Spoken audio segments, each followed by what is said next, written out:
So हा पण मला व्हॉट्सअपला मेसेज आहे आणि मुलीचा आहे. सर माझ्या रिलेशनशिपमध्ये खूप इश्यू आहेत. ओके, आमचं रिलेशनशिप एक ट्रँगल रिलेशनशिप आहे. माय गॉड. ॲक्च्युली शुभदादा माझा मुलाचं नाव घेतलं आहे ती नाही घेऊ शकत. रिलेशनशिप मी 9th स्टँडर्डमध्ये असतानाचे चालू आहे. आता मी 21 इयरची आहे अँड तो माझ्यापेक्षा 3 इयरने मोठा आहे, म्हणजे तो 24चा. आमचे रिलेशनशिप अगदी मस्त चालू होते, पण आमच्या दोघांचे घरचे खूप कडक होते आणि आमची दोघांची कास्ट पण वेगळी होती. सो आमची हिंमतच झाली नाही घरच्यांना सांगायची. बापरे. पण माझ्या घरच्यांना हे माहीत झाले. त्यांनी मी 18 वर्षाची असतानाच लग्न लावून दिले. ओ माय गॉड यार. मी आणि तो इमोशनली खूप जास्त अटॅच्ड आहोत, म्हणून अजून पण आमच्यात रिलेशन आहे. पण दादा आमचं टोटली प्युअर रिलेशन आहे रे. आता माझ्या लग्नाला 4th इयर चालू आहे. माझी मॅरिड लाईफ पण खूप चांगली आहे, पण माझं मन त्याच्यात पण अडकलेलं आहे आणि त्याचं देखील. त्याला मी विसरण्याचा सर्व प्रयत्न करून बघितले, पण शक्यच होत नाही आहे. आणि तो मला विसरायलाच तयार नाही आहे. त्याला मी हे देखील बोलले की माझ्याकडून तुला काहीच भेटणार नाही कधी. मी माझ्या हस्बंडला धोका नाही देणार. तर तो म्हणतोय मी मनापासून तुझ्यावर प्रेम करतो आणि मला तुझ्याकडून कधीच काही नको आहे. मी फक्त तुलाच बायको म्हणून माझ्या लाईफमध्ये स्थान दिलं आहे. सो तू माझी होणार नसली तरी मी फक्त तुझ्यावरच प्रेम करेन. माय गॉड यार, किती प्रेम करतो बिचारा. त्याच्या घरच्यांनी त्याला लग्नासाठी खूप फोर्स करत आहेत.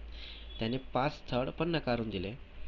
तो लग्न करण्यास तयारच नाही आहे. तो म्हणतो मी तुझ्याशिवाय कोणत्या दुसऱ्या मुलीचा विचार पण नाही करू शकत कधीच. बापरे. मला माझ्या हस्बंडला धोका देणे योग्य नाही वाटत आहे रे दादा.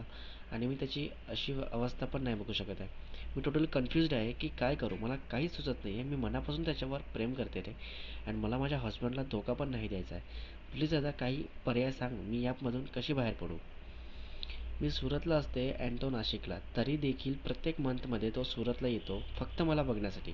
मी त्याला भेटतसुद्धा नाही. तो फक्त दुरून मला बघून चालला जातो बस. त्याच्यावर मी यासाठी खूप वेळा चिडली आहे. तरी देखील आजपर्यंत कोणताच महिना टाळला नसेल की तो मला बघण्यास सुरतला नसेल आलेला. ओ माय गॉड यार. त्याचा हे माझ्यासाठीच वेळ खूप वाढत चालला आहे रे. म्हणून मला त्याचं जास्त टेन्शन येत आहे. प्लीज काहीतरी सजेशन दे शुभ दादा. ओके सो ऐक, तो मुलगा खूप जास्त प्रेम करतो यार. मी कसं सांगू की त्याला सोडून दे आणि त्याला सांग असं, like seriously. Oh my God. तो काल पण दादा आला दादा मला बघण्यासाठी इथे सुरत. मी खरंच डोक्याने खूप जास्त डिस्टर्ब झाली आहे आता. प्लीज लवकर काहीतरी सजेशन दे. माझी खूप जास्त चिडचिड होते रे सर्व गोष्टींमुळे. ओ माय गॉड यार. गॉड. हे बघ ऐक, तू एक काम कर. त्या मुलाला सांग की तू आपल्या लाईफमध्ये जर मूव ऑन नसशील करत तर मग हा लाईफ तुझी जर अशीच चालू असेल तर तुझ्या या लाईफ आणि तुझ्या ह्या सगळ्या गोष्टींमुळे एक दिवस तुझा जीव गमावून बसशील. बिकॉज प्रेमात वेडेपणा करणारी मुलं खूप असतात. हा वेडेपणा नाही आहे बट हा प्रेम आहे, माहिती आहे मला. बट लाईक सिरियसली त्याचे घरचे म्हणजे त्याला लग्न करायला पाहिजे म्हणून, बट तो लग्न करायला नकार देतो आहे. अँड इवन 5 स्थळं पण त्यांनी म्हणजे कॅन्सल केले. म्हणजे मला हे समजत नाही की मला त्याला काय समजून सांगू आणि तुला काय सांगू. म्हणजे तुझी पण एक मॅरिड लाईफ आहे अँड ऑब्व्हियसली 4 वर्ष झाले म्हणजे खूप झालं ना. तरी पण तो तुला फक्त बघण्यासाठी तिथे येतो म्हणजे यार बापरे. लाईक सिरियसली यार, इतका डीप प्रेम मी कधीच नव्हतं बघितलं. Oh my God. सो हे बघ, त्याला छान समजावून सांग. त्याला समजावून सांग म्हणजे काय करायचं आहे. हे बघ म्हणा, माझं लग्न झालं आहे म्हणा. आपण प्रेम करतो तुला, जे आपण प्रेम करतो हे आपण आधी घरी सांगायला हवं होतं म्हणा. बट आपण नाही सांगितलं म्हणा. आपण पॉसिबिलिटी नाही दिसली म्हणा आपल्या लग्नाची, आपल्या प्रेमाची कोणी ॲक्सेप्ट कराल म्हणून.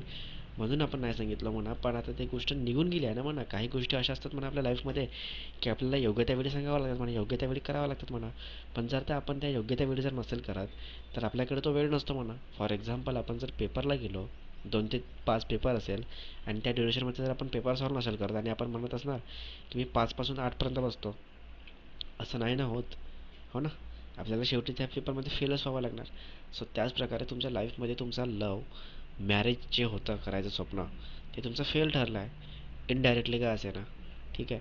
तर तुम्हाला काय करायला पाहिजे आता, जसं मुलीने दुसऱ्या मुलासोबत लग्न केलं म्हणजे तिचं लग्न लावून देणं त्याला, तसं आता त्या मुलाला पण मूव ऑन करायला पाहिजे आणि लग्न करायला पाहिजे दुसऱ्या मुलीसोबत, है ना. म्हणजे लाईक ठीक आहे. तर त्या मुलाला म्हण की बघ म्हणा, आपल्या लाईफमध्ये असे उतार चढाव येत राहणार म्हणा. आपण बेस्ट फ्रेंड म्हणून राहू म्हणा, ठीक आहे.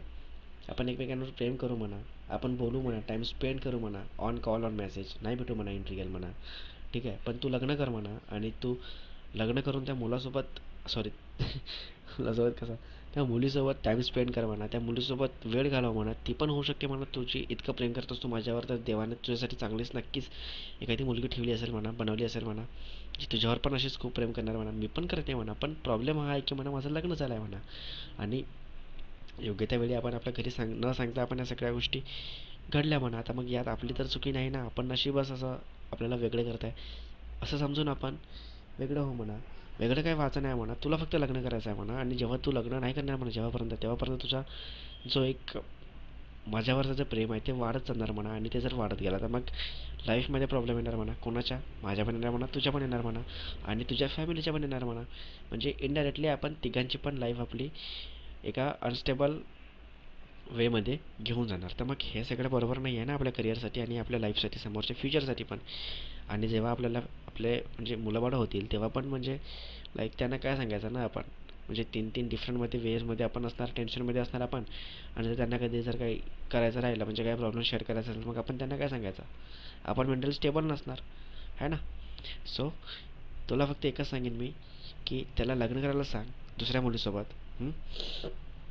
स्वतः आधी लग्न करायच्या आधी, मुली बघायच्या आधी स्वतःच्या मनाला तसं प्रिपेअर कर म्हणा, की एक पॉझिटिव्ह वेमध्ये मोटिवेट कर म्हणा स्वतःला, की अ, आपण रिलेशनशिप म्हणजे आपण आता आपल्यामध्ये काही होऊ तर नाही शकत ना. मग म्हणजे लग्न झालं आहे तुझं आणि आता मी पण लग्न करणार. अँड फक्त आपल्याला काय करायचं, आपण इमोशनली अटॅच्ड असल्यामुळे, आपल्यामध्ये प्रेम असल्यामुळे आपण बोलणं बंद नाही करायचं म्हणा. बोलू म्हणा आपण म्हणा, as a friend, as a best friend आपण बोलू म्हणा. किंवा मग त्या नात्याला नावच नाही देऊ म्हणा. आपण आपण आपल्या नात्याला नावच नाही द्यायचं म्हणा. एक अननोन नातं आहे म्हणा, जे कधीच म्हणजे न तुटणारा नाता म्हणजे न तुटणारा नातं आहे म्हणा. हां, त्याचा कधी एंडच नाही होणार असा एक रिलेशनशिप आहे म्हणा आपला म्हणा. असं समजून आपण राहू म्हणा रिलेशनशिपमध्ये म्हणा. तू तुझ्या नवऱ्यासोबत खुश राहा म्हणा, तू तुझ्या बायकोसोबत खुश राहा म्हणा, मी माझ्या नवऱ्यासोबत खुश राहते म्हणा, मी माझ्या मुलाबाळामध्ये असते म्हणा, तू तुझ्या मुलाबाळासोबत राहा म्हणा. तुझी फॅमिली हॅप्पी, माझी फॅमिली हॅप्पी, आणि आपण पण दोघं हॅप्पी म्हणा. जेव्हा काही प्रॉब्लेम येणार एकमेकांना तेव्हा आपण सोल्युशन काढायचं म्हणा, एकमेकांसोबत सपोर्ट करायचा म्हणा, ॲज अ हां, म्हणजे like best friends and all. So अशा पद्धतीमध्ये त्याला समजावून सांगशील तर आय थिंक तो तुझा ऐकणार. आणि जर नसेल ऐकत तर मग त्याला म्हण की लाईफमध्ये आपण एक गोष्ट जर अचीव नाही करू शकलो तर त्या गोष्टीमुळे पूर्ण लाईफ टाईम आपण त्या गोष्टीचा पश्चाताप करत जगणं हे चुकीचं आहे म्हणा. आपण जीवनात जगायला एकच वेळा येतो म्हणा माणसाच्या जन्मी. तर थोडंसं विचार कर म्हणा या गोष्टीवर म्हणा, थोडंसं फक्त माझ्यासाठी तरी विचार कर म्हणा. जसं मी तुझा विचार करून कुठेतरी जीव माझा सांभाळत दुसऱ्यासोबत लग्न केली म्हणा, तसं तू पण माझा विचार करत किंवा स्वतःचा विचार करत आणि फॅमिलीचा विचार करत तू पण एक असा लग्न कर म्हणा मुलीसोबत म्हणा एखाद्या, जी तुला छान सांभाळून घेईल, समजून घेईल. हां, अँड मग आपण खुश राहू म्हणा, छान म्हणा. तू पण तुझ्या बायकोसोबत खुश असशील, मला पण माझ्या नवऱ्यासोबत खुश असणार म्हणा. म्हणजे सगळं काय हॅप्पी हॅप्पी होणार ना म्हणा नंतर. हं? असं आणि या पद्धतीमध्ये त्याला समजावून सांगण्याचा प्रयत्न कर, ठीक आहे. ओके, सो हा मेसेज आहे ऑन व्हाट्सअप. आता मॅक्सिमम मला मेसेजेस येतात सजेशनसाठी ऑन व्हाट्सअपला. हाय शिव जी, मेरा नाम है, मुझे सजेशन चाहिए था आपसे, मैं आपको पूरी बात डिटेल में बताती हूँ. वाह यार, दॅट्स गुड. मला हे खूप आवडलं की ही म्हणते स्वतःहून मला की मी डिटेलमध्ये सांगते. काही मुली अशा असतात आणि काही मुलं पण अशा असतात, लाईक 95% गाईज असे असतात, लाईक की लाईक बघ ना आता काय म्हणतात, मला मेसेज करतात, हाय हॅलो शिव, मला एक हेल्प हवी होती. मी म्हणतो हां बोल ना, काय झालं. तर म्हणतात मी रिलेशनशिपमध्ये आहे अँड माझा बॉयफ्रेंड ना आता माझ्याशी बोलतच नाही आहे, मला नाही माहिती काय झालं, प्लीज मला सांग ना, मी त्याला कसं म्हणू, काय झालं, मला काय कळत नाही आहे, मला प्लीज सांग ना, मी काय करू आता. आता मला इतकंसं सांगल्याच्या नंतर मला कसं समजणार आहे की हे एक्झॅक्ट प्रॉब्लेम काय आहे. ठीक आहे, आपण डॉक्टरकडे गेलो आणि डॉक्टरला म्हणतो मला ना कालपासून ताप आला, मला नाही माहिती माझं म्हणजे लाईक माझी पूर्ण बॉडी आहे अशी गरम गरम झाली आहे, आता मला खूप ताप आला, आता मी काय करू प्लीज सांगा. आता मला म्हणणार, तो म्हणणार तुम्हाला की मग काय झालं होतं, काय खाल्लं होतं, काही खाल्लं होतं का, काय पिलं होतं का, काय असं झालं का, काय तसं झालं का, काय हे झालं का, ते झालं का. म्हणजे इनडायरेक्टली तो आपल्याला डिटेलमध्ये सगळं विचारण्याचा प्रयत्न करत आहे, ठीक आहे. सो आता माझ्याकडे इतका तर वेळ नाही आहे ना की तुम्ही मला म्हणजे मी तुम्हाला डिटेलमध्ये विचारत बसणार की काय झालं, कुठं भेटला तुम्ही, हे झालं ते झालं.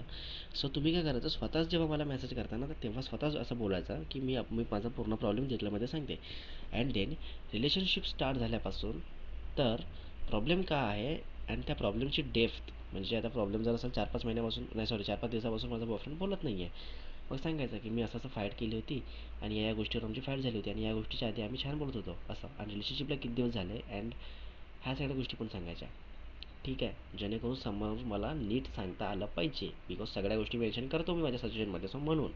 आणि सजेशन माझा काही 2 ते 3 मिनटाचा नसतो, 10-10 15-15 मिनटाचा एक सजेशन असतो. एक सजेशन मीन्स लाईक किती डेप्थमध्ये बोलतो ना मी हे माझ्या कमेंट रोलिंग व्हिडिओज पूर्ण ऐकणाऱ्या व्ह्युअर्सलाच माहिती आहे. ओके, सो नेक्स्ट टाइम डिटेलमध्ये सांगायचा. ओके, आता मी याचा मेसेज डिलीट करतो. मैं महाराष्ट्र से हूँ. 2 ईयर्स पहले मैं आंध्र प्रदेश गई थी एग्ज़ाम देने. वहाँ मुझे सेंटर पर एक लड़का मिला. उसने मुझसे बात की और मेरी हॉल टिकट ले ली.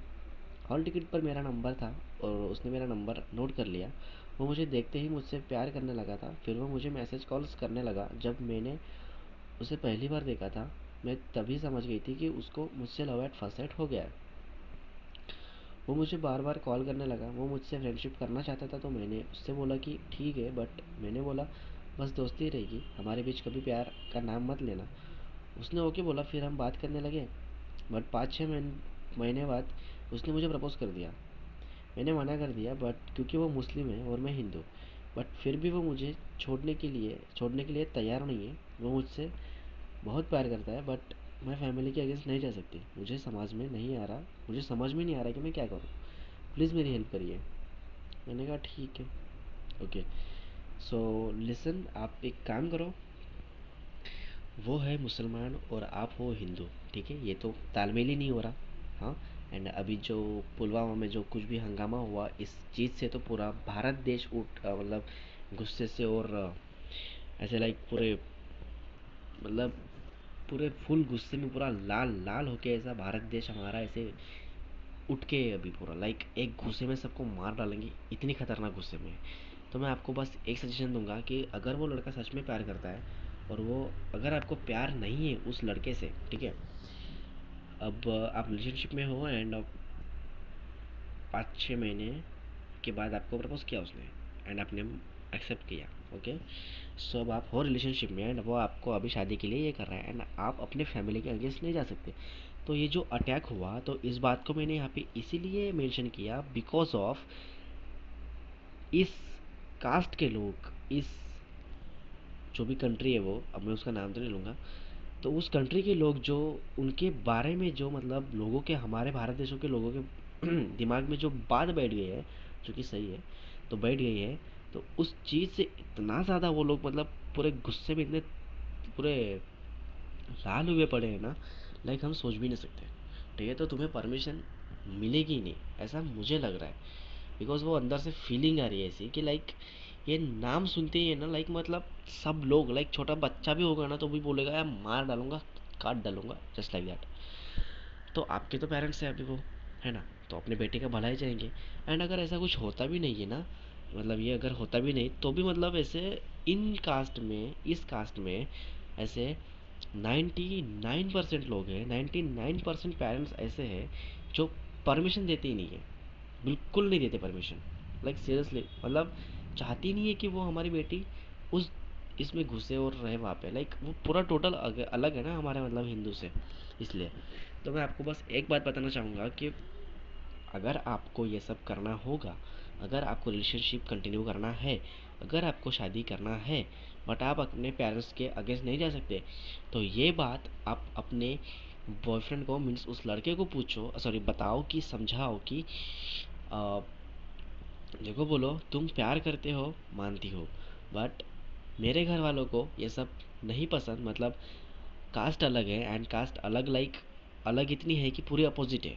ठीक है, एंड वो एनिमी की कास्ट हो गए हमारे भारत देशवासियों के लिए. तो मेरे पेरेंट्स तो इस बात के लिए कभी सपने में भी नहीं मानेंगे. तो प्लीज़ तुम शादी का ये सब छोड़ो तोड़ो बंद करो बिकॉज मैं नहीं चाहती कि मैं अपने फैमिली के अगेंस्ट जाऊँ. बिकॉज मेरे साथ वो लाइक बचपन से मेरा मुझे मतलब संभाल रहे हैं एंड सडनली एक लड़के के लिए, वो भी एक ऐसा लड़का लाइक जो कास्ट है उसकी, वो उस कास्ट के वजह से हम उसको जज कर रहे हैं, ये बात गलत है. बट कास्ट जो भी है उस कास्ट में जब भी मतलब लाइक लड़की की कोई गारंटी नहीं है, लड़की की बिल्कुल भी गारंटी नहीं है कि वो सच में जी पाएगी खुश रह पाएगी उन लोगों में जहाँ लोगों में मतलब उसकी शादी होने वाली है. अगर इंडिया का ही कोई लड़का होगा एंड कास्ट अगर उसकी हिंदू होगी, ठीक है, मतलब ये भी इंडिया में रहता होगा ऑब्वियसली, बट कास्ट पूरे अपोजिट है ना अभी। ओके, हिंदू के तो हिंदू का अगर लड़का नहीं होगा एंड अगर किसी और मतलब कास्ट का लड़का होगा बट मुसलमान नहीं होगा, तो भी मतलब पेरेंट्स थोड़ा सोचते हैं, बट परमिशन दे देते हैं, लाइक 50% तो पेरेंट्स दे ही देते हैं। बट समटाइम्स लाइक ऐसे सिचुएशन में नहीं देते। क्यों? क्योंकि ये जो कास्ट है, मैं सीरियसली बता रहा हूँ, परमिशन ना मिलने के चांसेस पूरे 100% है अकॉर्डिंग टू मी। ओके, तो मैं आपको बस ये एक बात बताऊंगा कि उस लड़के को समझाओ कि मेरी शादी आपसे नहीं हो सकती, बिकॉज मेरे पेरेंट्स इस बात के लिए कभी नहीं मानेंगे। और अगर मेरे पेरेंट्स नहीं मानते तो फिर मैं भी कुछ नहीं कर सकती, बिकॉज बचपन से मेरे पेरेंट्स मेरे साथ रहे, बचपन से मेरे मतलब हर सपने, हर इच्छाएं, हर मतलब सब कुछ मेरा लाइक पूरा करते आए हैं। अगर लाइक अभी क्या बोलते हैं, हाँ, मतलब एक लड़के के लिए सडनली मैंने अगर छोड़ दिया एंड बाय चांस अगर तुम्हारे तरफ से कुछ मतलब गलत हुआ मेरे साथ, तो मेरे पेरेंट्स मेरा साथ नहीं देंगे, ठीक है। तो फिर ऐसी सिचुएशन में मैं कहाँ जाऊँगी, कहाँ रहूँगी, एंड मैं अपने माँ बाप को नहीं ठुकरा सकती। ऐसे बोल के आप अपने बॉयफ्रेंड को मतलब उस लड़के को समझाओ एंड उसको ये बात रियलाइज़ करवाओ कि हम नहीं रह सकते एक, हम नहीं हो सकते एक, ठीक है। बस हो गया। इस पे मैं कुछ बोलने ही नहीं चाहता, मतलब मुझे कुछ समझ भी नहीं आ रहा कि मैं इसमें क्या बोलूँ। जितना भी बोला ना मैंने, आई थिंक वैलिड है ये यहाँ पर, मतलब सजेशन के लिए।